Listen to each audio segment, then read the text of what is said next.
Welcome, today we're going to show you how to set up DeepSeek on Janitor AI on your phone. So the first thing that you need to do is to sign up via the DeepSeek console. So you need to go to DeepSeek as you from here on your phone. So you can actually download the app from here, just click on get app, or you can download it from the app store. After that you need to sign in, so just click on start now and sign in to your account. So after you have successfully logged in, you need to, from the mobile app of DeepSeek, you can find a API section. So you need to generate the DeepSeek API key. After that, you need to configure Janitor AI to use DeepSeek. So how you do that? You need to access Janitor AI settings, then log in to your Janitor AI account.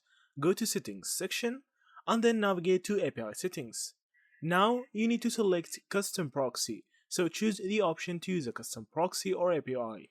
Enter the model information, model name like input, DeepSeek, chat for general purpose model or DeepSeek, reasoner for the reasoning focused model I see from here. After that you need to enter the API key for DeepSeek.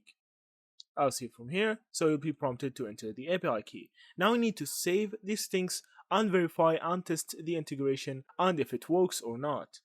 So you can just monitor the responses and things and see if DeepSeek API key have integrated successfully or not. So that's it. Thank you for watching and see you in the next videos.